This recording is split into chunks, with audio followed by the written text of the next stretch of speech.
Capítulo 7. La muerte de los padres. Los adultos en edades jóvenes se encuentran en el medio, entre sus padres e hijos, con los diversos grados de dependencia de ambos. Generalmente, en algún momento de la edad media muere uno o ambos padres, y los hijos adultos se convierten en los mayores de la familia.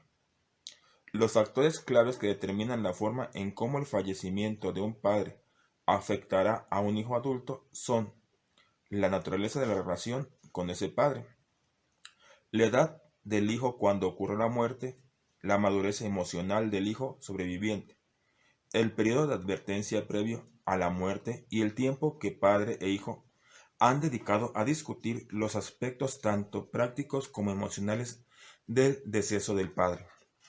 Obviamente, la elaboración del duelo por fallecimiento de un padre será más fácil cuanta más madurez tenga el hijo y la hija, cuanto más largo haya sido el tiempo de advertencia y cuanto más franca haya sido la relación entre padre e hijo.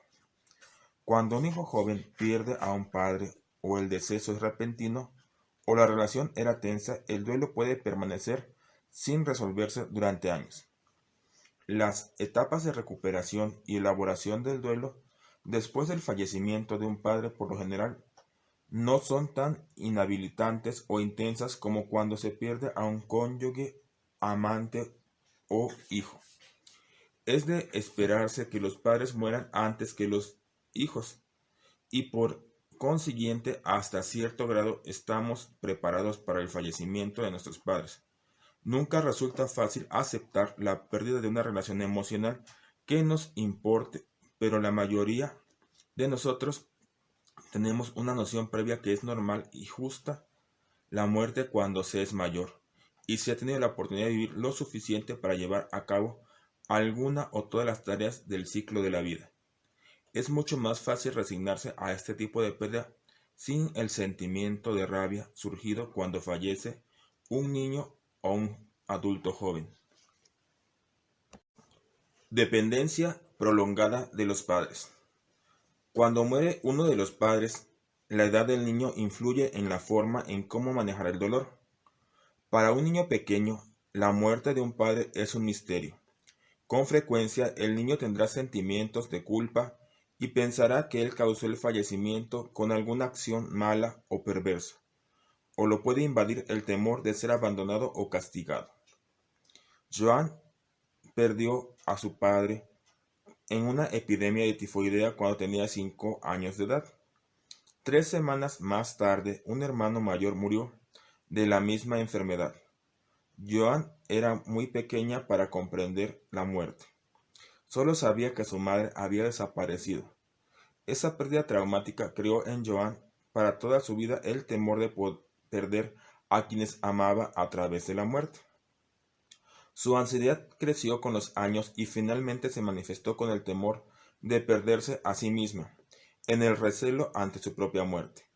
Cada vez que un amigo, conocido o familiar se enfermaba seriamente o fallecía, Joan se sobrecogía de terror y se sentía que ella sería la siguiente en enfermarse o morir. Siendo una vulnerable niña de 5 años, era demasiado pequeña para comprender su pérdida y parte de su misterio persistió en su mente. Debido a que su madre y hermano habían muerto por una enfermedad, cualquier dolencia en su vida revivió esos mismos sentimientos de temor, espanto a perder a alguien esencial para su sobrevivencia. Finalmente, después de un corto tratamiento, Joan adquirió la capacidad para reconocer sus sentimientos de ansiedad y reemplazarlos con pensamientos y sentimientos positivos. Con el tiempo, le fue posible terminar la elaboración del duelo, reconociendo el amor por su madre y pudo liberarse de la dependencia que todavía sentía como una prolongación de su infancia. Sin embargo, en cualquier edad un hijo es vulnerable al fallecimiento de un padre. Si la relación padre-hijo nunca pudo progresar hacia una relación adulto-adulto, independientemente de la edad del hijo, lo más probable es que con el deceso se reactivan todos los temores infantiles a ser abandonados. Los mismos sentimientos se pueden experimentar con la muerte de un padrastro, tutor o abuelo, que haya sido una figura significativa en el crecimiento de una persona. Vera tenía 56 años de edad cuando murió su madre, repentinamente, de un ataque cardíaco. Siempre había amado y respetado a su madre como una persona mayor con autoridad y poder. Aun cuando Vera ya era abuela, a su vez actuaba como una niña pequeña cuando estaba cerca de su madre. Incluso cambiaba la voz y se le oía como una niña cuando hablaba acerca de su madre. Durante casi 2 años después de la muerte de su madre, Vera se sintió totalmente abandonada y perdida. ¿Cómo podría sentir una niña pequeña? En este caso, el fallecimiento tuvo un efecto devastador. Desarrolló una úlcera gástrica y sufría ataque tras ataque de gripe. Durante el periodo de duelo, prácticamente le fue imposible dirigir su vida en una forma normal. Finalmente, después de buscar ayuda profesional para resolver estos problemas, reconoció que ya no era una niña, sino una mujer adulta. Al aceptar este hecho, adquirió más fortaleza, más seguridad en sí misma, su dependencia extrema disminuyó y pudo despedir a su madre en una forma sana. Tiempo después, en un matrimonio reciente en la familia, Vera asumió el papel de matriarca, reemplazando a su madre en la jerarquía familiar. La muerte de un padre es una pérdida particularmente dolorosa cuando un hijo se identifica de manera profunda con el padre fallecido, y suele suceder que el padre vivo se convierte en el blanco de resentimiento, enojo y otros sentimientos violentos. Consideremos a Roger, quien sentía una estrecha conexión con su padre y lo respetaba profundamente. Cuando el padre murió después de una enfermedad larga y penosa, Roger, que era ingeniero y trabajaba en otro estado, se sintió culpable por no haber estado cerca de su padre para haberle aliviado el dolor en su último año vivo. Su padre había sido un hombre expresivo, exitoso en los negocios y muy amigable. Roger es todo lo contrario, callado, retraído y con pocos amigos. A los ojos de Roger, su padre no podía cometer ningún error. Además de idealizar a su padre, Roger siempre desconfió de su madre. No le fue entonces difícil convencerse a sí mismo de que ella no había apoyado al padre moribundo en la forma en cómo él lo hubiese hecho. Culpa a su madre por la enfermedad y subsiguiente muerte de su padre. Roger generalizó el odio hacia su madre a todas las mujeres. Este sentimiento ha dominado durante 10 años, ahora tiene 43 años de edad, nunca se ha casado y solo ha tenido relaciones con una mujer.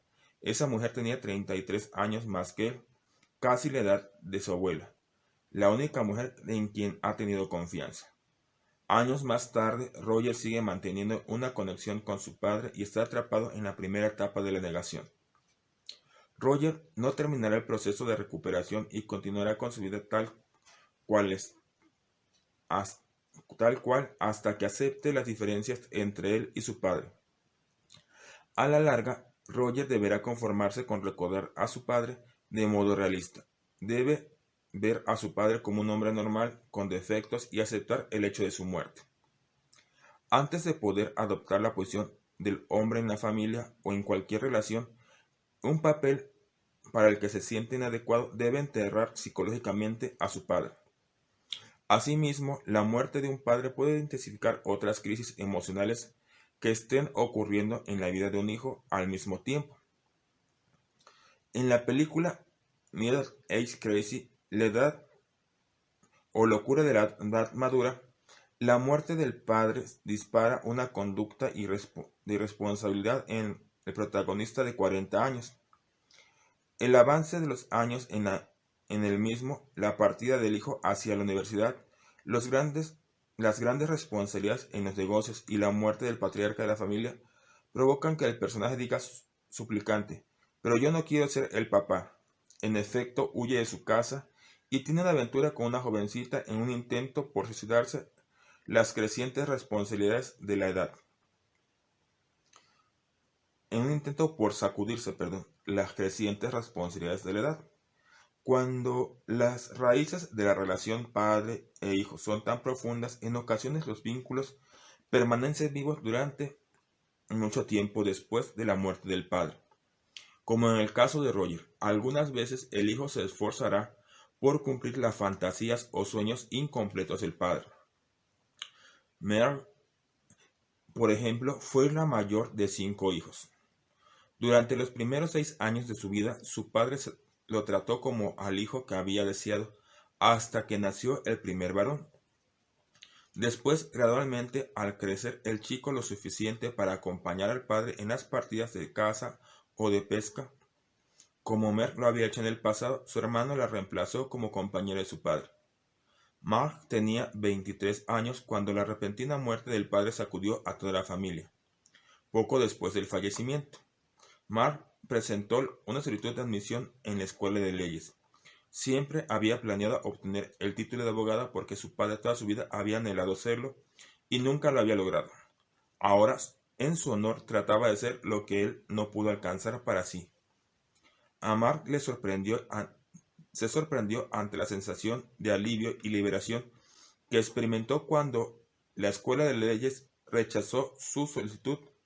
Cuando finalmente ingresó a la universidad, cursó sus propias áreas de interés, las cuales no se relacionaban con las leyes.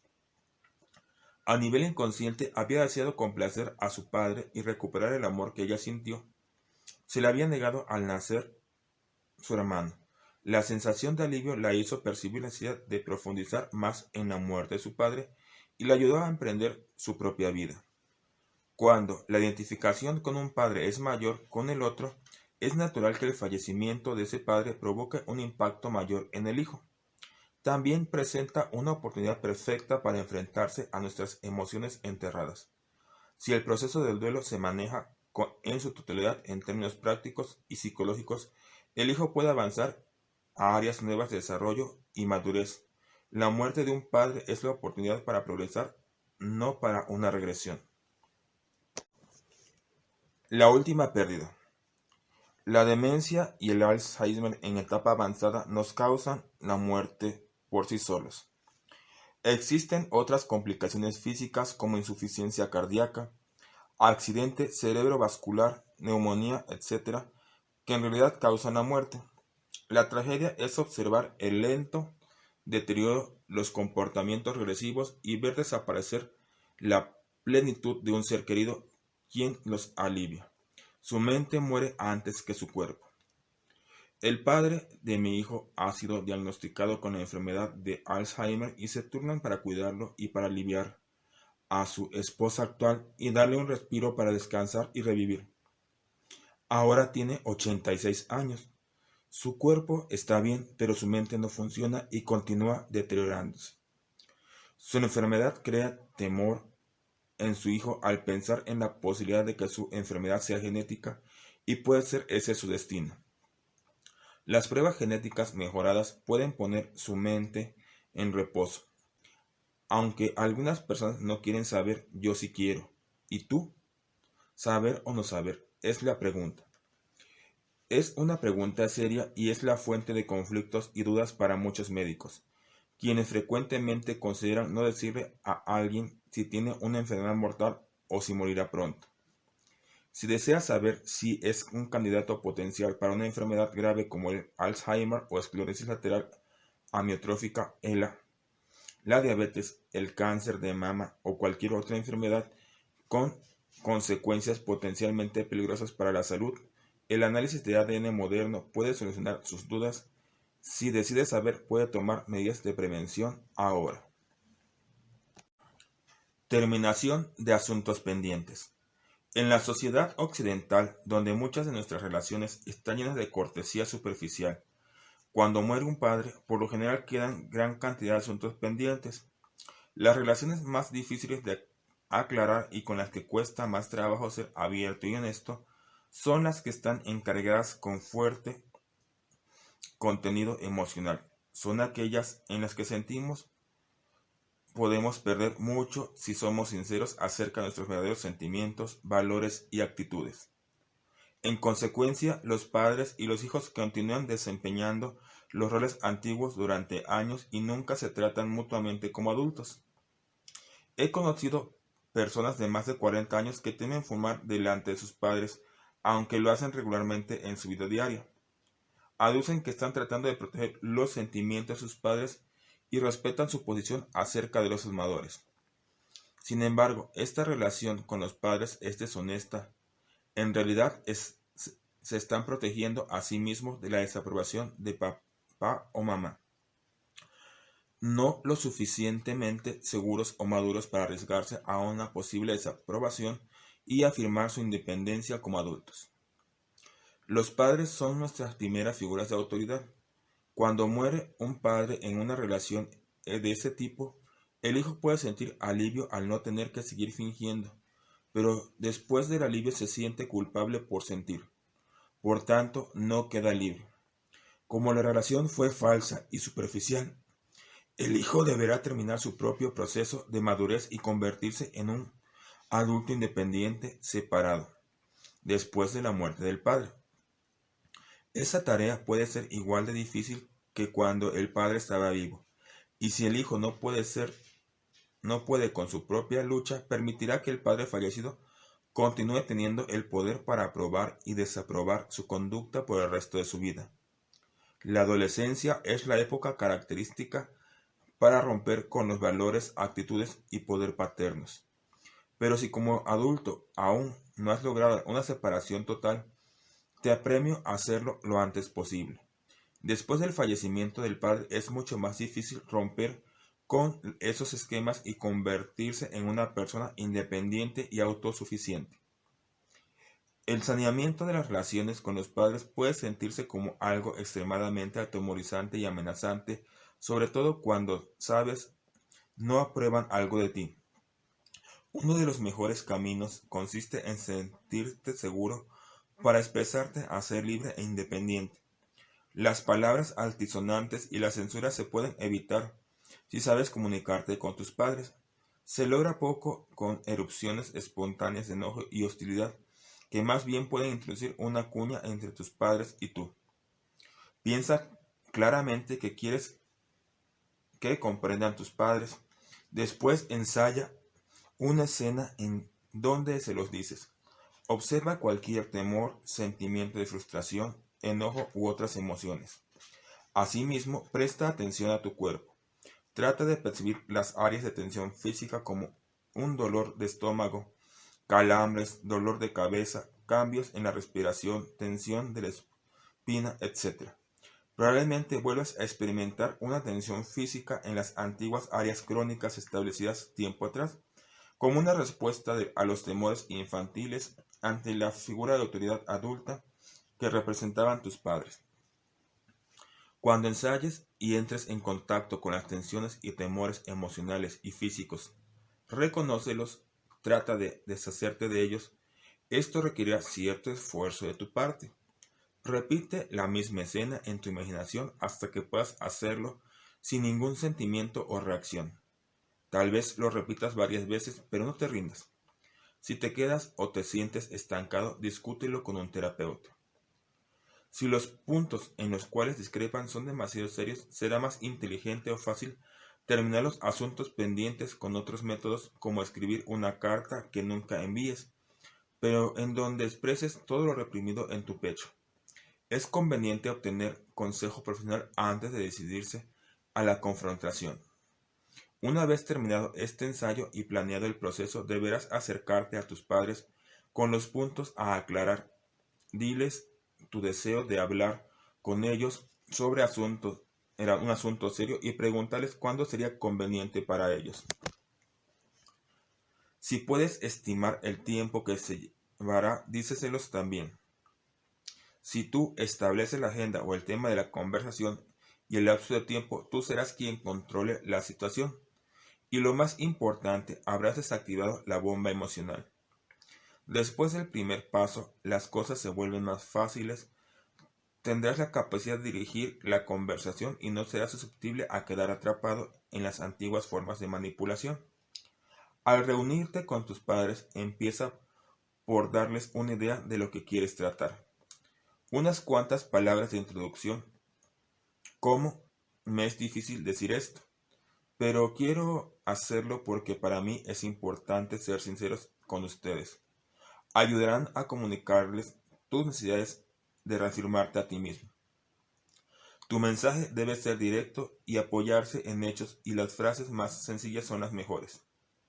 Mi amigo, el fumador, podría decirles a sus padres algo así: mamá y papá, necesito decirles que fumo y lo he hecho durante años.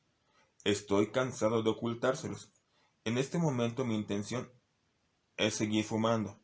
Si ustedes desaprueban mi conducta como temo lo hagan, espero no me desaprueben a mí. Si es así, lamento mucho perder su amor por ahora, pero debo ser honesto conmigo mismo. Los secretos sobre la sexualidad son a menudo una revelación temerosa para contarle a los padres. Por ejemplo, si eres homosexual o tienes otros problemas, sé valiente y sal del closet. Ser fiel a ti mismo es más importante que vivir una doble vida de vergüenza y miedo. Cuanto más serio sea el punto de discrepancia, más difícil será discutirlo con tus padres. Comunicarle a un padre que se opone terminantemente al divorcio, el término de tu matrimonio, o una abuela esperanzada tu decisión de no tener hijos puede parecer cruel, pero probablemente sea más hiriente el dejar a tus padres con la duda o la esperanza, y que tú te sientas constantemente culpable. Cuando un hijo decide no participar en el negocio de la familia como su padre siempre supuso, deberá proceder en función de aquellos valores que para él son más importantes. El revelar la homosexualidad a su padre, que se horroriza ante la sola idea, es uno de los momentos más maduros. Con seguridad tus padres tratarán de seguir los patrones establecidos desde tiempo atrás para contigo: negativas, regaños, amenazas, castigos.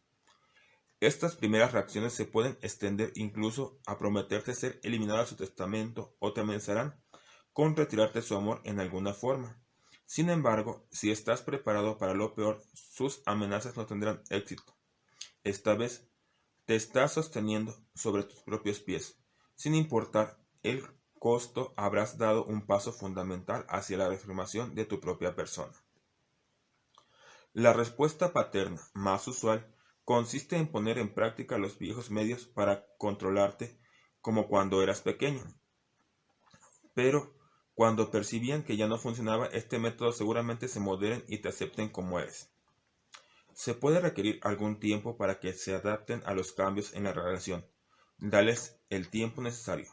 Recuerda que tú también precisaste reunir el valor para enfrentar el problema. Proponles lo piensen calmadamente, y cuando estén dispuestos y quieran discutir el punto más extensamente, muéstrate accesible. Si tu padre se ha decepcionado de ti, ya no está en tus manos remediar la situación. Tú has dado un paso para redefinir la relación. Ahora son tus padres quienes deben ajustar sus expectativas. La aceptación del cambio puede ser aún más difícil para tus padres. Se han acostumbrado a los viejos medios durante más tiempo que tú. Quizás reciban la noticia en silencio, una forma de negación, y sencillamente se rehúsen a hablar más del asunto, o tal vez pueden sorprenderte y ser más receptivos de lo esperado. Mantén abierta tus opciones. Son pocos los padres dispuestos a perder el contacto con sus hijos, y a la larga aceptarán los cambios en ti y en tu relación con ellos. Recuerda, el cambio siempre es difícil, particularmente cuando intervienen las emociones. Se requiere saber renunciar en formas conocidas de hacer las cosas, incluso si las viejas maneras no funcionan ni eran honestas, pero eran cómodas como un viejo par de pantuflas. Las antiguas formas son cómodas. Es posible sientas una punzada de tristeza al deshacerte de esos viejos amigos, pero las antiguas convenciones deben desaparecer para dar paso a las nuevas. Algunas veces la parte más atemorizante puede ser no saber cuál será el nuevo sistema para relacionarte con tus padres, y puesto que conoces el antiguo, te puedes sentir más seguro y con menos riesgo si te aferras a él. Pero vale la pena y resulta muy gratificante el avanzar nuevos niveles de madurez. El segundo obstáculo todavía es arduo, pero es más difícil que el primero. Una vez iniciado el diálogo con los padres, no resulta difícil continuarlo. Además, los beneficios pueden ser enormes. Puede empezar a relacionarse unos con otros y se conocerán mejor y puedes encontrar una profundidad de amor nunca percibida. Diane sintió resentimiento hacia su madre durante años. Cada vez que Diane se trasladaba a otra ciudad, su madre la seguía en un plazo de 6 meses. La madre cada vez estaba más inhabilitada a causa de una enfermedad respiratoria y sus demandas del tiempo y la energía de Diane eran crecientes. Ante el último traslado, Diane se sentía enojada y resentida. Hizo acopio de valor y expuso a su madre su sentir. Ambas quedaron inquietas por un tiempo, pero exponer francamente los sentimientos y las alternativas disponibles, al exponer sus sentimientos y sus alternativas, las dos aceptaron la realidad de la situación. Diane y su madre determinaron una solución cómoda para ambas. Cuando se trasladaron a la nueva ciudad, Diane encontró un departamento de 2 recámaras para su madre y después empleó a una ama de llaves que viviese con ella y ocupara el segundo dormitorio. Diane la visitaba con frecuencia, la llevaba al médico y de compras. Durante el proceso de solución del problema, ambas pudieron enfrentarse a la inminente muerte y se dieron apoyo mutuo. Su relación se volvió más estrecha y con frecuencia pudieron expresarse mutuamente un amor sincero y profundo. La capacidad para discutir la salud de un padre o incluso su muerte cercana es importante para estar en posición de terminar los asuntos pendientes y despedirse, pero se requiere honestidad y sinceridad en otros asuntos y sentimientos. Después del fallecimiento de un padre. Si tu padre ya falleció, quizá te será más difícil solucionar los puntos problemáticos de la relación. Si te resulta demasiado difícil poner en claro los problemas por ti mismo, consulta a un asesor profesional o a un psicoterapeuta. Generalmente, una terapia a corto plazo te puede ayudar a salir del estancamiento y liberarte de las cadenas del pasado. Los asuntos pendientes con los padres son temas constantes que escucho de mis pacientes. En años recientes, los cambios en los roles sexuales y en la estructura familiar han condenado, criticado y dificultado el papel de los padres, especialmente el de la madre. Si alienta la autosuficiencia e independencia en sus hijos, se le acusa de ser fría, distante e insensible. Si es cálida y amorosa, se le califica de represiva y manipuladora. La maternidad o paternidad son una paradoja. Si reconoces lo difícil que es la labor de ser padre, madre, podrás alcanzar mayores avances en el duelo de un padre fallecido o reestructurar positivamente tu relación con quien aún vive. Alábalos por sus victorias y perdónalos por sus omisiones, errores, faltas y adopta la misma actitud para contigo mismo. No fuiste perfecto de niño y afortunadamente no debes serlo como adulto. Sé amable y cariñoso contigo y con los demás, estén vivos o muertos. Algunas veces un hijo o una hija viven con la convicción inconsciente de que morirán a la misma edad o antes a la edad de la muerte de sus padres. Recientemente, una amiga perdió a su esposo a los 48 años. En el funeral expresé mis condolencias y mencioné su edad. Mi amiga me dijo, realmente no me sorprendió el ataque al corazón de mi marido, ni su muerte repentina. Su esposo siempre le había dicho que moriría antes de los 50 años porque su padre había muerto a esa edad.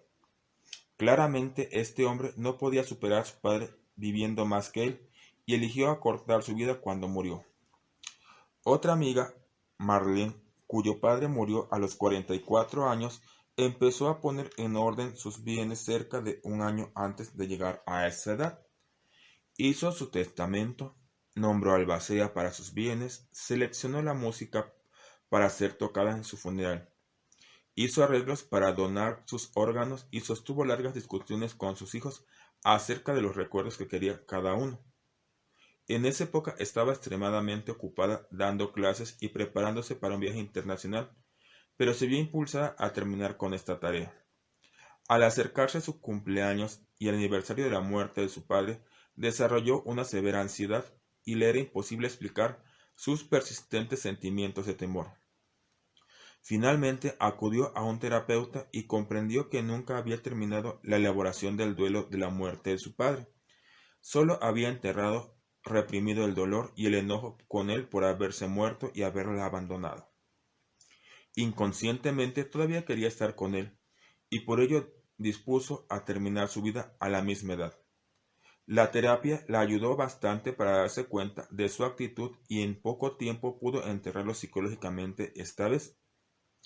Cuando el duelo no se elabora eficazmente, la muerte de uno de los padres, el fallecimiento del segundo frecuentemente nos presenta la oportunidad de terminar el duelo por ambos.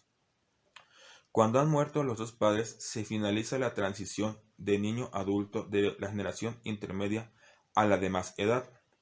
Algunas veces surge la sensación de que una vida sustituye a otra. En mi propia familia nació una sobrina 2 semanas después de la muerte de su abuelo, y la celebración de bienvenida para la niña tuvo visos amargos y dulces al mismo tiempo. Sin embargo, el dolor se aminoró con la alegría por la nueva vida. Otro fenómeno común, especialmente en los matrimonios de muchos años, es que uno de los cónyuges muere poco tiempo después del fallecimiento del compañero. Así, en un plazo breve, los hijos se enfrentan a la muerte de ambos padres. Si la pareja es de edad avanzada, el sobreviviente puede experimentar una profunda sensación de soledad y muy pocos deseos de empezar una nueva vida. Para quien queda viudo, el anhelo de reunirse con su compañero se vuelve tan obsesivo que elige o quiere morirse. En esos casos, las personas mueren verdaderamente con el corazón roto. Cuando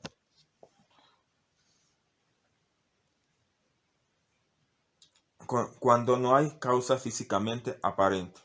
En realidad, la ciencia conoce muy poco acerca del deseo de vivir y el deseo de morir. No obstante, muchos de nosotros estamos familiarizados con este fenómeno. Todos conocemos directa o indirectamente a alguna persona cuyo deseo de vivir la ayuda a vencer todos los obstáculos para la supervivencia, o a alguien con deseos de morir que fallece sin causa discernible. Continuación de la vida. Después del funeral, la vida se vuelve a la normalidad para la mayoría de las personas. Sin embargo, si vivías en la misma casa, su ausencia dejará un vacío más grande. Se tendrán que hacer ajustes para cambiar las costumbres diarias y las rutinas establecidas. Emocionalmente serán sentimientos de tristeza, enojo, depresión e incluso alivio, especialmente después de una enfermedad prolongada y dolorosa, para ser paciente y estresante para la familia. Las respuestas emocionales cuando fallece un padre por lo general son menos agudas a diferencia de otras muertes.